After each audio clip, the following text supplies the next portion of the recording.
Hi, everyone. I'm Malta Mujal, and today we have Onurcan Yilmaz here with us to give his talk on reflective foundations of human morality. But before I introduce him, I want to remind people to please make sure that you put your country that you're participating from in the chat. We collect all this information, and then we can ask SPSP to continue their support because we want to prove that this is indeed an international event and people are participating from different parts of the world. And I'm very pleased to welcome Dr. Onurcan Yilmaz to speak with us today. Dr. Yilmaz is an associate professor of psychology at Kadir Has University in Istanbul, Turkey. His research mainly focuses on dual process accounts of moral judgment and behavior. He has published in leading academic journals such as Nature Human Behavior, Cognition, Evolution and Human Behavior, Current Opinion in Psychology, and Journal of Experimental Social Psychology. He's also currently a consulting editor for the Journal of Judgment and Decision Making. We're very excited to have him here today, so please join me in welcoming him as he presents Reflective Foundations of Human Morality. And just as a note, please keep the questions until the end, and we'll have a Q&A session where you can use the raise hand button to ask your questions. Thank you. Okay, thanks for the introduction. Hi, everyone, and greetings from Istanbul. And first of all, thank you for inviting and hosting me here. And this is a fantastic initiative. And special thanks to Jim and Meltem for bringing us together. And of course, I am so glad to be here. Today, I will give you a presentation on moral decision making. More specifically, the dual process accounts of moral judgment and behavior. But instead of presenting a single study findings or single article, I will try to describe my personal journey related to this literature in conjunction with the open science discussions. By the way, I will only mention the experimental findings today in contrast to my abstract and leave the correlational findings aside. In doing so, I will talk about different topics related to morality, different aspects of morality, such as religious belief, ideological orientation, moral judgments and moral behavior, such as generosity, cooperation. And when I talk moral judgment, actually I am referring to, for this presentation, normative ethics and more specifically, moral foundations theory that I think everyone knows well. And I will not mention moralities cooperation theory, for example, or the utilitarianism and the ontology distinction. I left them aside as well for this presentation. And I will present how my work has shifted in conjunction with the open science movement. So this is the topic of my presentation. And I will first briefly talk about the work I conducted before and after the open science movement revolution, and try to explain the problems I faced and how I try to eliminate these problems. And most of them were related to validity issues. And lastly, I will describe in more detail two of my recent projects in more detail, and I will conclude my presentation by discussing that most of the replication crisis may be, in part, coming from some measurement validity crisis, at least for the field I will discuss today.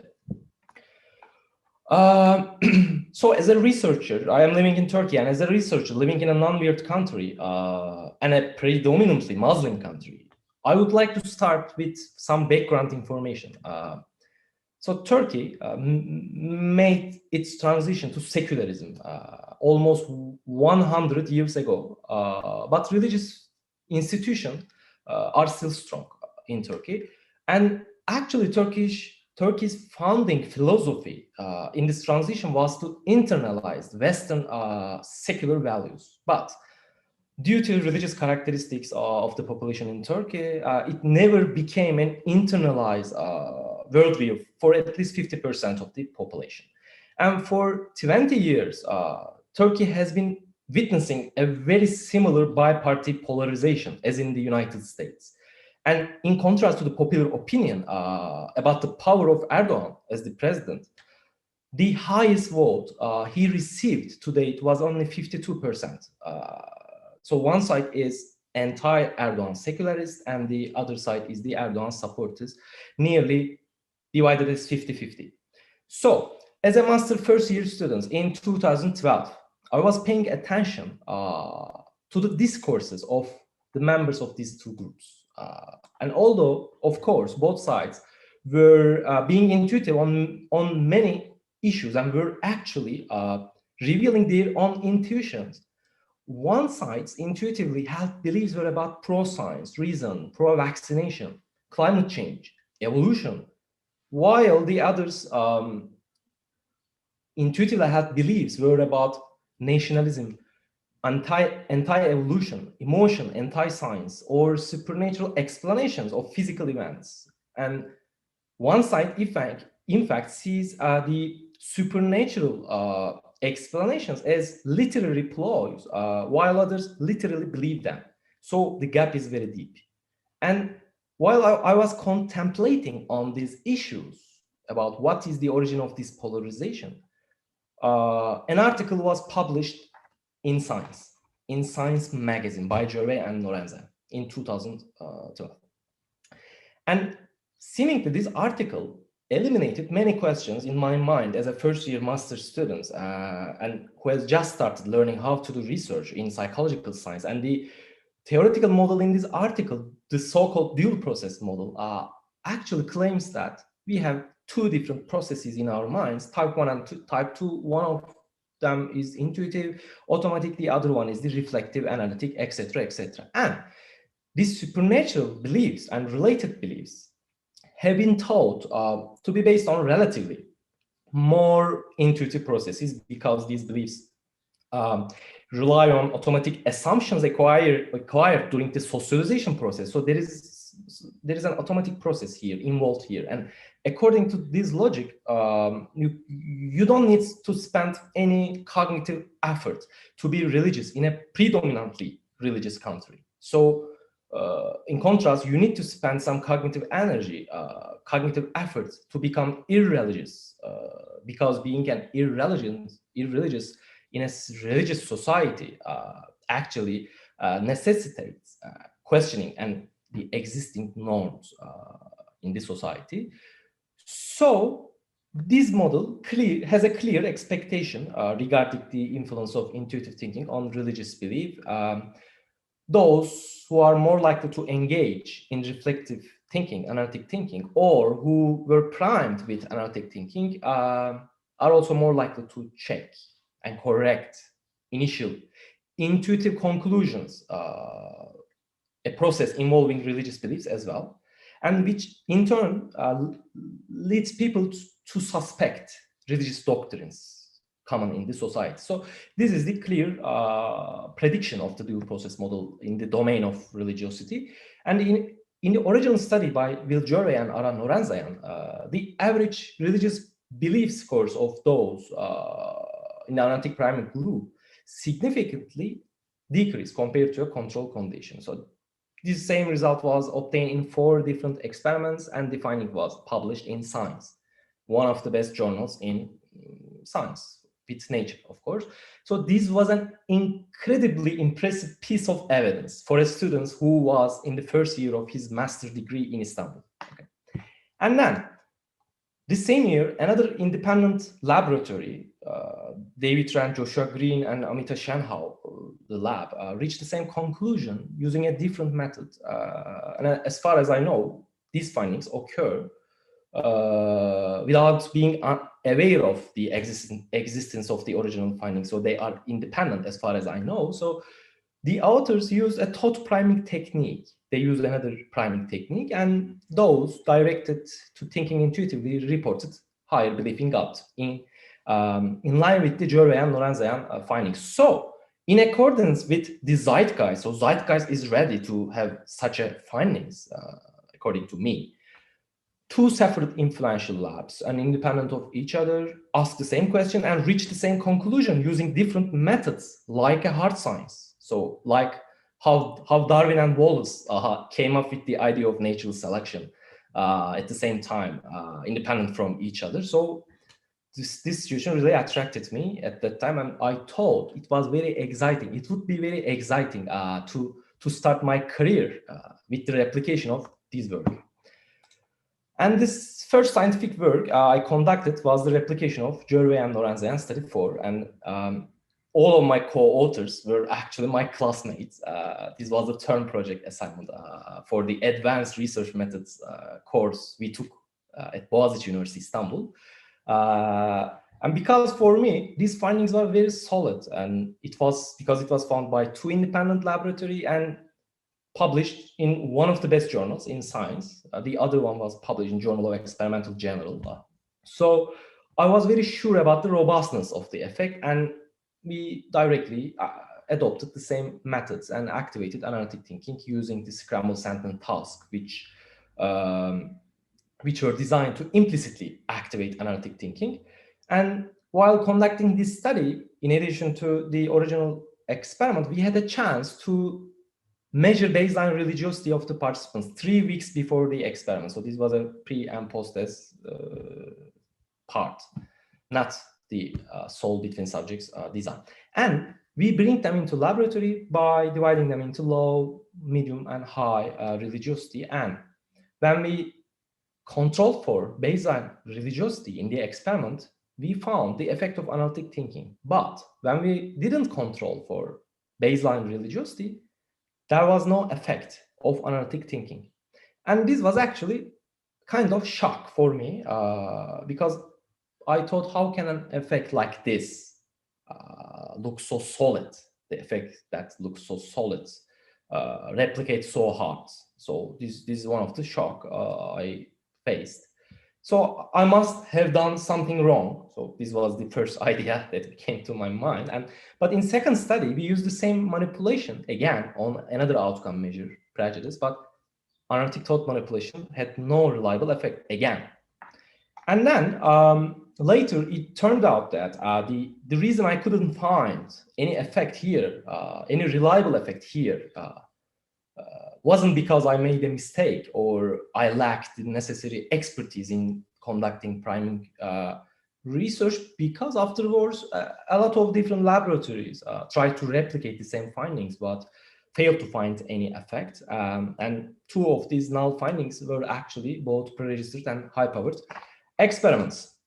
Then we continued to test the effectiveness of different methods used to activate analytic thinking for a while, because we need a method, a reliable method to activate analytic and intuitive thinking in our research.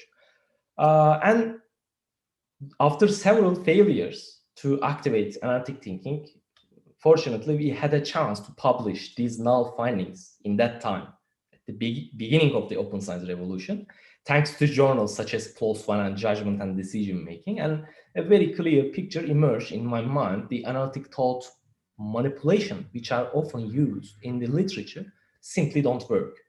So the problem doesn't seem to be related to running the experiments in another language, because all of our subjects are Turkish native speaker for that time. But similar findings emerge in later high-power studies conducted in English language as well, including our own work, İşler et al. And so we went to see whether there is another promising method for activating reflection and intuition in another literature. And for that goal in my mind, finding a strong analytic thinking manipulation, I started to make a literature review in political psychology, a related field, and I found seemingly another robust finding published in 2012 again, because it was consistently found in 3 different experiments, in 3 different between subjects experiments, that intuitive thinking promotes political conservatism. And those who are in the intuition condition reported higher conservatism, higher levels of conservatism compared to control condition. But these findings has also serious methodological flaws, such as sample size, low sample size. The maximum sample size in each between subjects experiment was 39. So including both experimental and control condition. So this is very low. And we also failed to replicate these findings in 2 different experiments later, one of which was high-powered and pre-registered.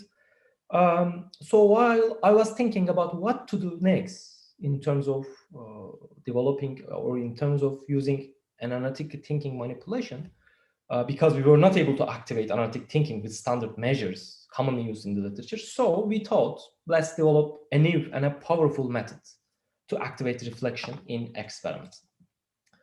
So instead of priming analytic thinking, now we gave a 10 minutes analytic thought training, okay, to participants. And in the analytic thought training condition, the participants were asked to solve standard analytic thinking tasks. And we gave standard CRT, cognitive reflection test, and Bayes rate conflict problems. And at the end of each question, we provided the true answer with the explanations like feedback. And then after providing the explanation, we let them solve similar problems in order to understand whether they understood the logic or not. And the goal was to make participants think, at least temporarily, in an analytic thinking style.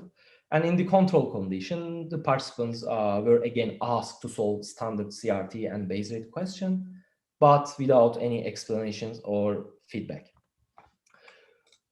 This method we developed really worked well, and it was highly effective in laboratory experiments and sometimes effective in online experiments, and probably because 10 minutes training in online setting is perceived as too long for an average Turkish participant who are not professional subjects like M-Turkers, of course. So what happened next? When we run these experiments, it was 2015, and online studies started to become widespread in those years in our field. And in laboratory, I collected data one by one in isolated cubicles for one semester, and the number I could reach was 200 as a maximum per semester. So this was not suitable. This was not sustainable anymore with the increase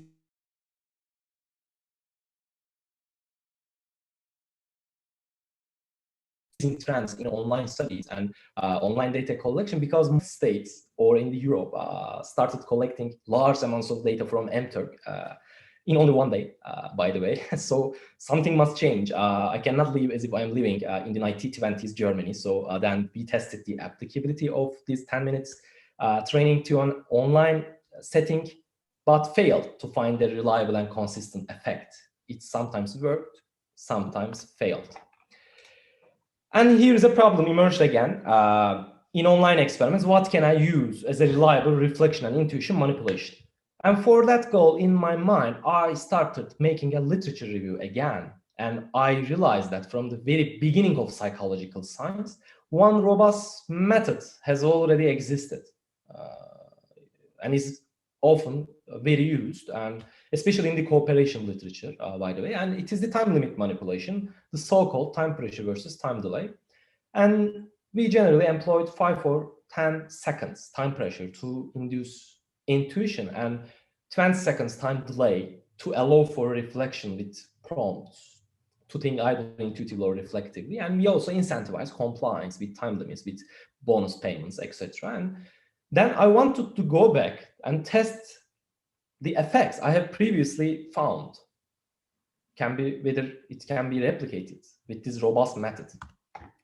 And first, I went back to the cognitive science of religion literature again, that starts at the beginning, and I tested whether activating intuition or reflection influences belief in God. And we conducted 2 pre-registered experiments with more than 1,600 participants and found the opposite of what Gervais and Lorenzian and Chanel et al. Found. In the first experiment, we found that time delay increased religious belief, and in a pre-registered follow-up experiment, in the second experiment, we used the so-called two-response paradigm. So within subjects version of the time pressure and time delay, two-response paradigm.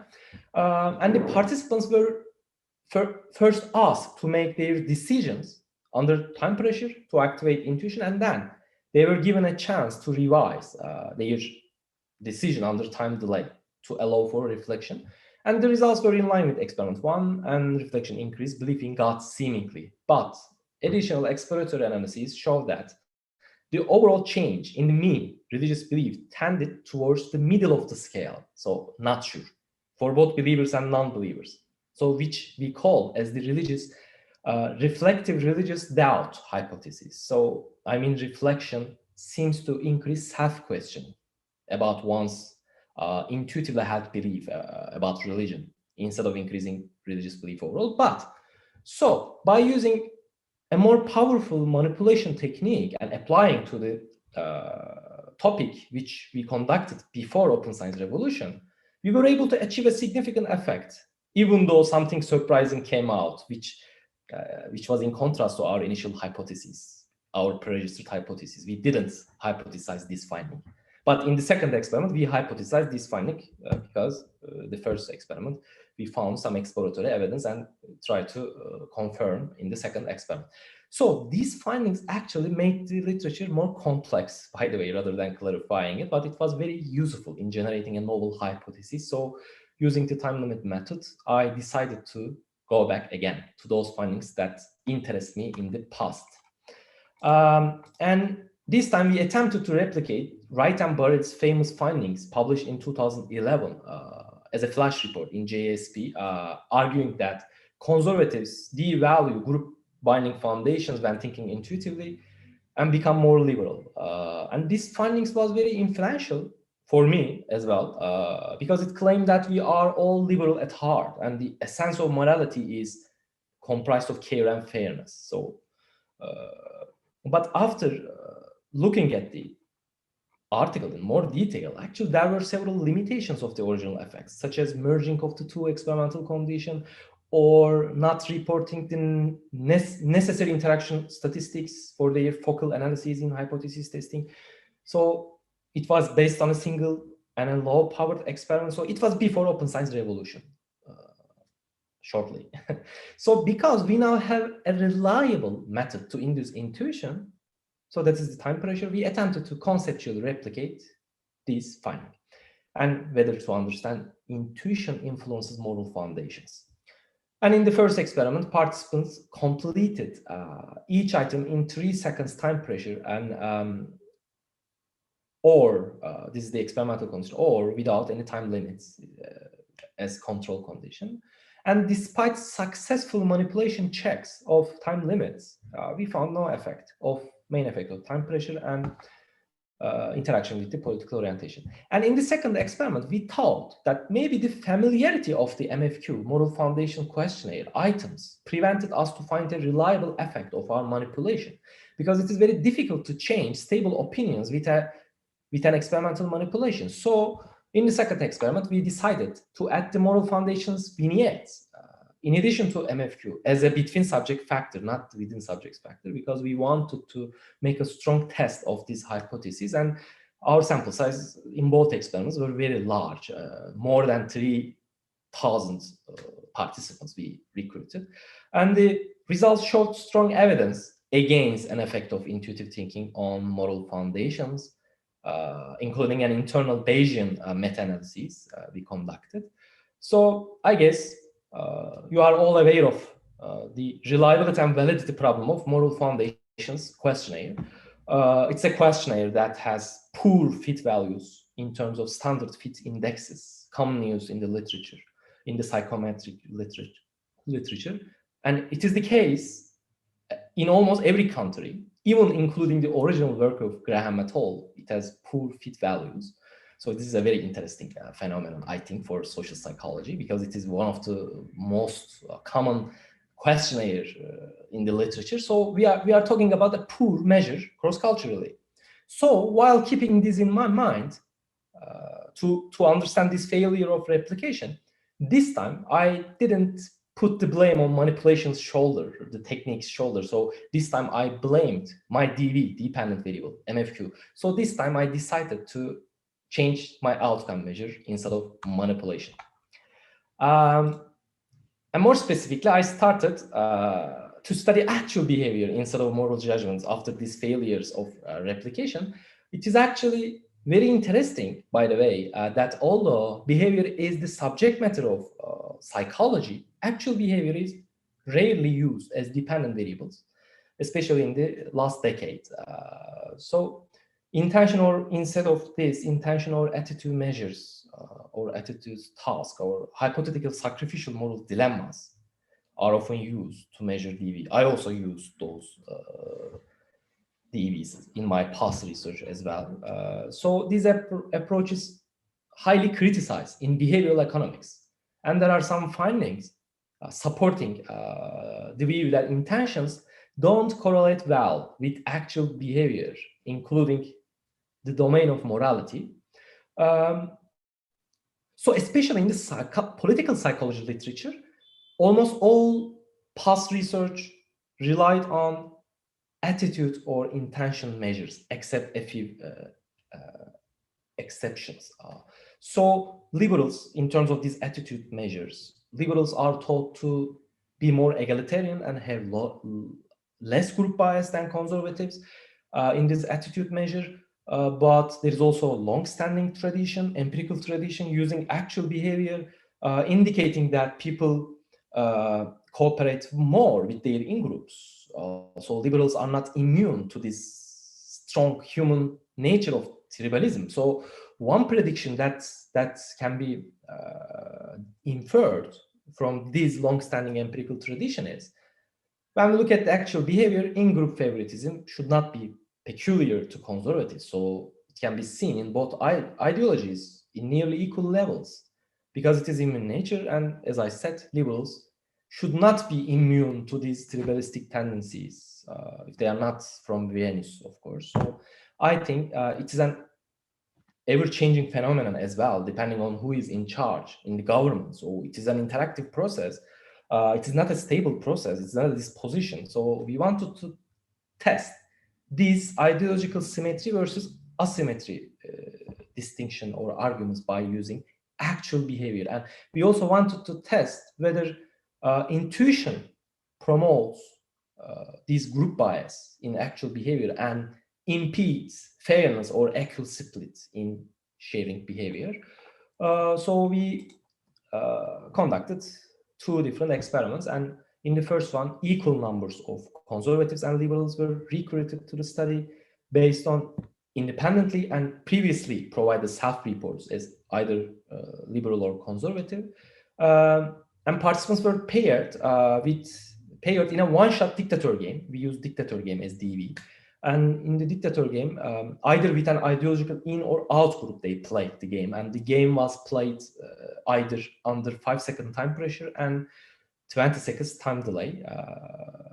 And to measure sharing behavior, we used the standard economic task of dictator game, where each active participant decides how much of an endowment to share with a passive other. And we didn't use any deception in experiments.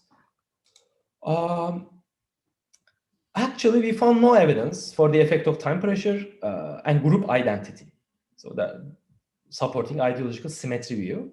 However, we found nearly identical group bias among liberals and conservatives, regardless of the cognitive manipulation they were assigned to. So it supports the ideological symmetry view. So it is actually in line with the other accumulated evidence using actual behavior in behavioral sciences that people share more with their in-groups and liberal are not less biased when measured with actual behaviors. But in study 2, as a follow-up, we asked two additional questions. In which situation ideological asymmetry can occur, and by using which types of manipulation we can identify a reliable effect of intuition and reflection. And we propose that in cases when polarization is high, we can observe an ideological asymmetry. So that's why we conducted a new pre-registered experiment. On the day the presidential transition to Biden happened in 20th of January. And in this experiment, active participants completed an allocation task. It's a sharing, it's a measure of sharing behavior. But participants completed an allocation task twice.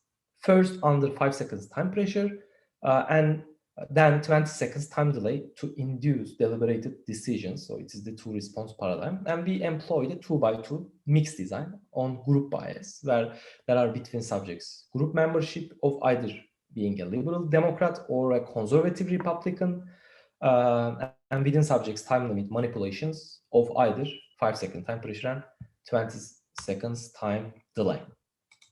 And this is the allocation task, not game. It is a task, allocation task. Each participant was given a lottery ticket here and told that they need to allocate this reward between two randomly selected participants, and one of them was a Democrat and the other one was a Republican, and we fully counterbalanced the order across participants, and we calculated two scores based on the allocation game, allocation task. The first one is the average group bias, referring to the percentage of the allocation shared with the in-group.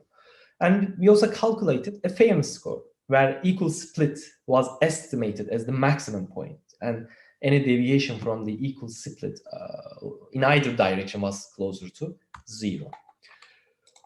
Interestingly, the results showed that in the face of high polarization, liberals showed higher group bias and lower fairness than conservatives on actual behavior, in contrast to the previous literature. And at the same time, reflection decreased group bias overall and promoted fairness overall by increasing equal distribution. So the results suggest that when liberals and conservatives make some sharing decisions among their in versus out groups in the times of high polarization, conservatives can be more egalitarian and less biased than liberals. So it is possible, as data suggests, and reflection can mitigate the negative consequences of polarization, maybe by decreasing group bias and increasing fairness concerns on actual behavior for both groups. So this is the first findings.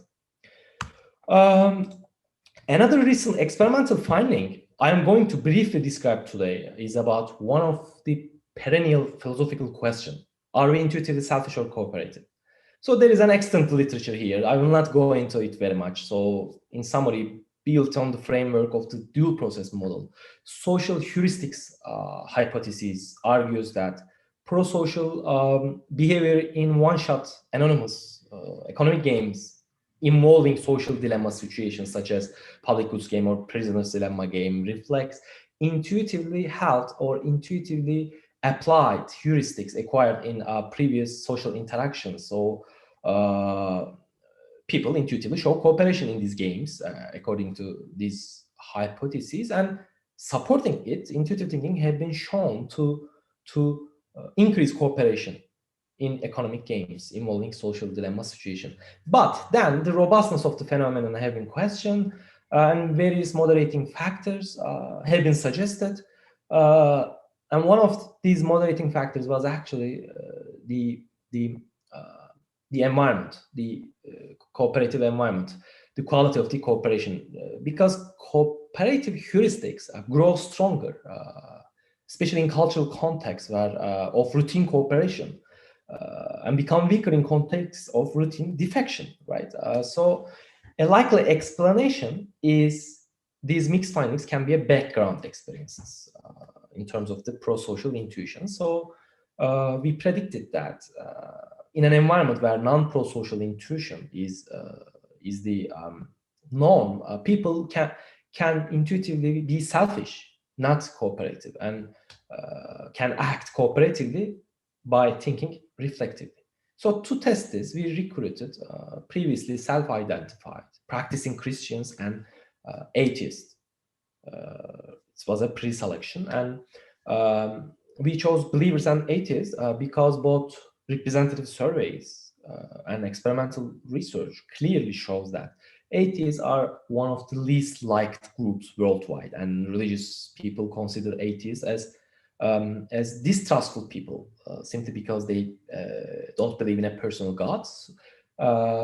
So cooperation, because cooperation requires a trusting environment, religious people's stereotypes about atheists provides a perfect environment for us to test the social heuristics hypothesis in a potentially low trust context.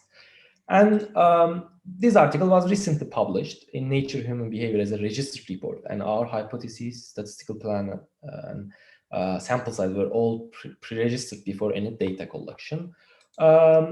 And this was a high-powered experiment because it was a registered report, and we recruited pre-identified Christians and atheists from the same online data collection platform, Academic Prolific. And we used one-shot prisoner's dilemma game in this experiment to measure cooperation behavior and relying on instruction used in the previous literature. And in this game, a pair of participants individually decides how much of 50 cents we use to keep and how much of it to allocate to their pair in 1 cent increments. And amount allocated to their pair is our measure of cooperation, ranging from 0 to 50. And participants earn double the amount allocated to them and by their pair in addition to any money they kept for themselves in the game. And in order to activate intuition and reflection, we use time delay and time pressure. So prisoner's dilemma game was elicited either under 10-second time pressure or 20 seconds time delay with prompts to be quick or carefully consider your decision. And in order to experimentally manipulate in-group versus out-group distinction, we use a social media profile, and it is ecologically, we wanted to use an ecologically more valid manipulation. That's why we use other identity labels, because it is more similar to real-life experiences, such as nationality, age, language, and the online platform membership, and without using any deception, of course. We didn't use any deception. And in the game, practicing Christians played the prisoner's dilemma game in equal probability, either with another practicing Christian, which is the in-group condition, with an atheist, which is the out-group condition, or with someone without identity information, which is the neutral outcome condition. And we found evidence for parochialism, in contrast to some of the earlier findings, based on religious identity, with Christians cooperating more with co-religionists than with atheists, and of course vice versa, and the atheists cooperating more with their in-groups, replicating the long-standing evidence that people cooperate more with their in-groups. So this is very robust. However, we failed to find support for social heuristics hypotheses. Instead, our findings provided evidence for self-control account, predicting that reflection increases cooperation compared to intuition. And when we control for game understanding and the experience, the results remain constant. But in contrast to our initial hypothesis, we failed to find any interaction between time limit and religious identity, because we actually initially questioned in this project whether parochialism can be decreased by policies which promote reflection. But we couldn't find any significant interaction. So while we found no evidence for an intuitive basis of religious group bias, our results suggest maybe nudging reflection can promote cooperation independent of group identity. Okay, everything is going well so far, but our recent pre-registered experiment indicated that time delay method, as we call reflection here, is not actual reflection manipulation, but functions like a control condition. Yeah, said but true. But the effect we found in previous experiments should not be interpreted as reflection decreases group bias and increases fairness and cooperation, but according to these findings, it should be interpreted as intuition increases group bias and decreases fairness and cooperation. And then, after these surprising results, we wanted to replicate this in a more comprehensive methodological experiment, and this time we added intuition manipulations as well, which are frequently used in the literature, in addition to reflection manipulations, of course. So you can see the groups we use in this table, the manipulation techniques we use, and there are more than 3 1,600 participants, so it was a very high-powered experiment, and the parts were randomly assigned to the reflection, intuitional control groups. We tried almost all promising techniques in activating intuition and reflection. We use very high load, we use 5-second time pressure, 10-second time pressure, 10 seconds time delay, 20 seconds time delay. We also developed a shorter version of the analytic thought training that we previously adapted in the laboratory online. We finally we are finally successful at developing an online version of this training. And also we developed a shorter version of that online version in this experiment, large-scale experiment. And we also focused on the effects of simply incentivizing the correct answer, the effect of incentivization, which is the monetary incentive condition. And we also tested the effectiveness of emotion priming, which is a very simple but very widely used and discussed in the literature, especially in the cooperation literature.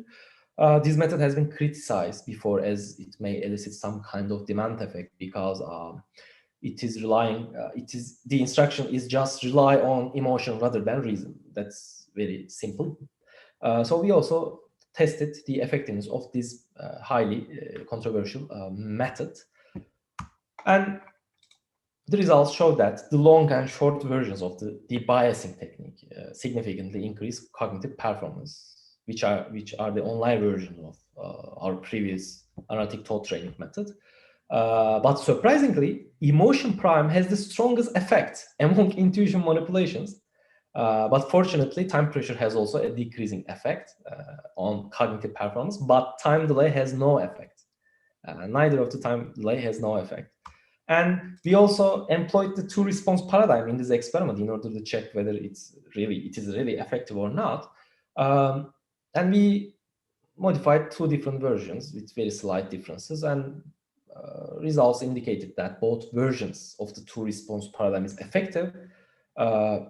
Time delay is not different from the between subjects control condition, whereas the time pressure condition is different than the control condition. So these findings converge with the previous one and clearly indicates that time delay serves as a control condition, not a reflection condition. So I should come back to all of this research again with this information. Okay, finally, as a conclusion, as everybody knows anymore, even non-psychologists, our field has a wide variety of problems. And one of them is the theory crisis, maybe the harsh one. And the lack of an overarching theory really prevents us from having any new or solid predictions. And we have, of course, a related replication crisis. But furthermore, we mostly measure our dependent variables, mostly at the intentional level, so which probably leads to some mixed findings, as I tried to show in this presentation, because there is no variable in psychology other than gender or age that can be measured perfectly reliably. So it might be much more efficient for us to focus on actual behaviors more in the face of this replication crisis.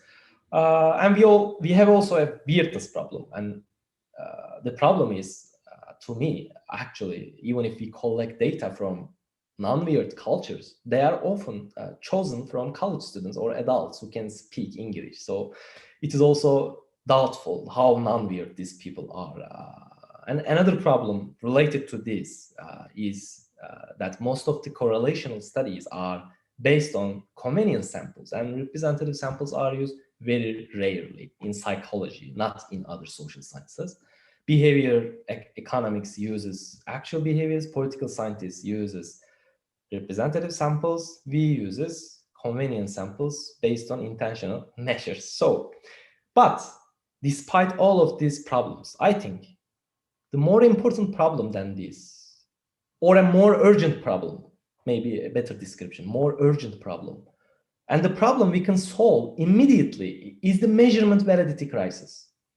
Because today we are able to run cross-cultural multi-lab experiments, replication studies, and I am also involved in many of them. And if you have joined them, you probably solve the problem in these cross-cultural attempts. While the scales are translated into a different language with a translation and back translation process, they are not validated before using them in the main replication studies. So, although we can assume that basic psychological mechanisms are universal, the materials we hope to activate these universal mechanism can certainly be influenced by culture. So it is a culturally bounded phenomenon and can have different meanings. So the same material, the same symbol can have different meanings in different cultures. So directly translation the measurement tool in the original study to a new culture without showing the construct validity is definitely a situation I think we should leave as soon as possible, because the hypothesis test without validity checks don't make much sense.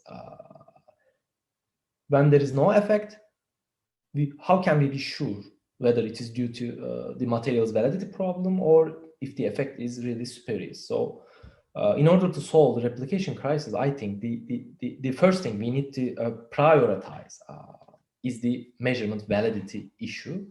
So today, I simply tried to show how the internal validity problem of the analytic and intuitive thinking manipulations affected my whole research and how I tried to overcome this problem by allocating more time and more resources to measurement validity studies. So I believe validity can be a priority for all of us in our future research, especially in multi-lab cross-cultural studies. And thank you very much for your listening.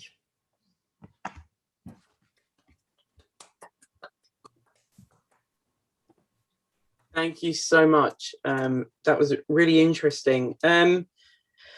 If you've got questions, if you could raise your hand using the raise hand function, and then we can call on you, and then you can say it verbally. If for any reason you can't say it, you can just type it in the chat and I can read it out. But it's always nicer to hear voices and to have a bit of connection. So please do raise your hands. I mean, I can start off with one question that I had. So it seemed from your work, especially in I think it was the religion project, that you were using the moral foundations one, where you were using the time pressure with these kind of longer descriptors, like the vignettes, the moral dilemmas. And I was wondering if you could say a little bit more about that and whether you think it works as well or is as appropriate a measure as it is for economic games, because at least I was very much brought up with the idea that they're really great for using time pressure manipulations are great for economic games, but that they can be a bit more tricky when you have these kind of longer, more social psych dependent variables. So at least I've never used that approach in my own work, and I've always had to try and use other things. So I'd love to hear a bit more from you about that and how you think time pressure can be used as a good measure across the board. Yes, this is a good interpretation, and this is one of the limitations we had in our minds when applying these time pressure to the questionnaire items. But there were past examples of doing this, such as Eidelman et al. One of their experiment was used this, and although limitations or some potential dangers of using time pressure on questionnaire items, our recent experiments show the effectiveness of using time pressure repeatedly in cognitive manipulation, cognitive reflection tasks. So seemingly there is not any problem, but more important problem is what time pressure does to emotion and intuition differently. So it is an ongoing research. We still don't know what time pressure increases. For example, there is some research supporting the view that time pressure increases social desirability. They applied time pressure to a social desirability questionnaire, and after increasing social desirability, they concluded that it increases social desirability. So my goal is to avoid using time pressure in the near future. I'm trying to develop novel techniques. Great, thank you. I think our next question is from Nick Bird. So I'm going to allow you to talk, Nick. There you are. Hi, Onurcan. Great talk and love your research. So I'm interested in this time delay paradigm, but I guess maybe based on what you just said, this question might not be as useful as I was thinking. So I was kind of wondering, you did well to kind of show how the time delay interventions correlate with other outcomes, and I thought that was pretty compelling. And then I found myself wondering, I wonder what's happening during the time delay. So like, is there any measurements that have been done to figure out what's happening during the time delay as opposed to what's happening after the time delay? And the things I'm thinking are like recording people thinking out loud, or like using scripts to record like whether they're off task during the time delay or like doing something else. Because it would be interesting to figure out like which of all of these people who are in the time delay condition are actually reflecting versus like doing something else. Because what if the people who are actually reflecting are actually having even stronger effects or something like that, you know, or you know, maybe there's some other unexpected thing happening during these time delays. So yeah, I just wondered if you could, if you have any ideas or even observations of what's going on during the time delay. Are you talking about the within subjects comparison of time pressure and time delay, or time delay in general? Just time delay in general. So if you say like, you know, 20-second time delay, I guess I'm wondering what's happening during those 20 seconds. Actually, that is the problem of time delay. Nobody knows what people are doing during the time delay. So that's why we suspect that time delay cannot be effective as initially assumed. So our recent experiment, which is very recent experiment, 1 month ago we conducted. So it is in line with our hypothesis. So I share your concerns about the time delay, and it falsifies my own research. So you are right. I don't know what people are doing during the time delay. So seemingly it is like a control condition. So they are doing nothing. They are just waiting and interested in something else in the online studies. Probably because of it, it serves as a control condition, but the effective one is the time pressure condition. So.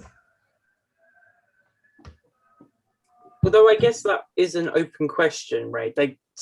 Which maybe is what Nick was getting at, maybe, unless I'm misunderstanding, that it could be acting as a control condition, or it could not be. At least I think I have some preliminary data from before suggesting that you do get some slight differences between a forced deliberation condition versus a control condition where you don't have any information.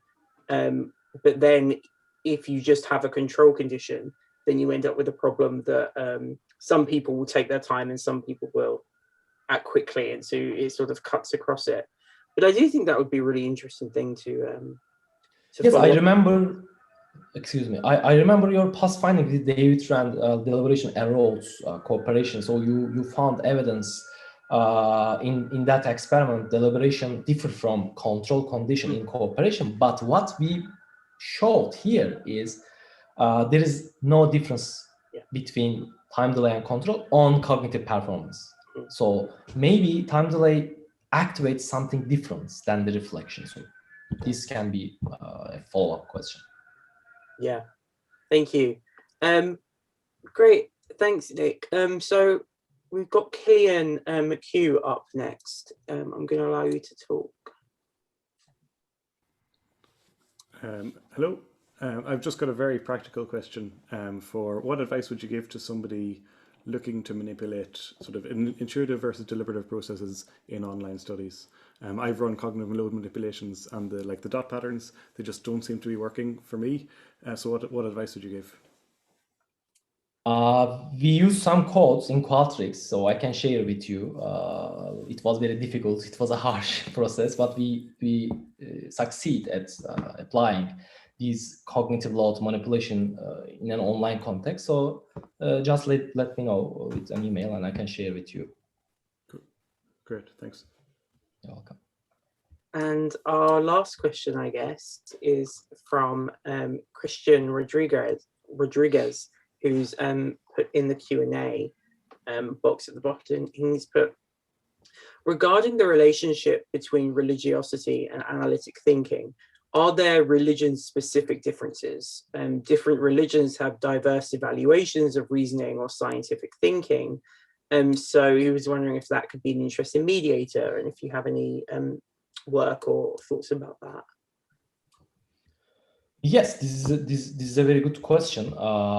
It can be theodiversity, as Onurcan argued, in terms of different religiosity. But when we think of theistic religions, such as Muslim, Islam, and Christianity, we can see some common ground in terms of relies on intuition, because the most common belief in these theistic religions are the belief that morality is founded on a divine authority. So it actually impedes reflective thinking capacities, because responsibility is not yours. You attribute the responsibility of questioning something about morality to a personal God, a higher God. So I think there is a common ground in theistic religions, but I have no idea and I have no experience for other religions, monotheistic religions. So I have some data about different aspects of different kinds of God views, such as Pascal's wager or monotheism, etc., but they are all preliminary, so I have no idea how it occurs. Maybe Joseph Henry can know the answer. That's really interesting. I imagine it might also differ on the type of religious orientation, or the type of religious person you are, not just which affiliation, but the kind of Batson or Allport's approach to religion. Yeah. Yes, we had a relevant data for that. We found correlationally that quest religiosity is positively correlated with reflection, whereas intrinsic and extrinsic religiosity were negatively and significantly. So this was an important moderator. Oh, cool, awesome. Great. Well, we've run out of time for today. Thank you so much, Onurcan, for coming and giving that talk. It was really interesting and clearly very practical. So just two quick announcements before we go. If you're an early career member that's listening to this, so less than 6 years post-PhD or doing your PhD, we're going to have a flash talk of 15-minute talks in the seminar on Monday, May 31st. So if you're interested in presenting your work, just follow the link in the chat and you can put your name down with a title and an abstract. But we'll be seeing everyone in 3 weeks for Dries Boston from the University of Ghent, who's going to talk about some of his work. So that's Monday, the 10th of May, at the same time as whatever this started in your time zone. So thanks again to Onurcan for coming. Thank you all to attending, and we'll see you all in 3 weeks. Thank you. Bye, everyone. Thanks for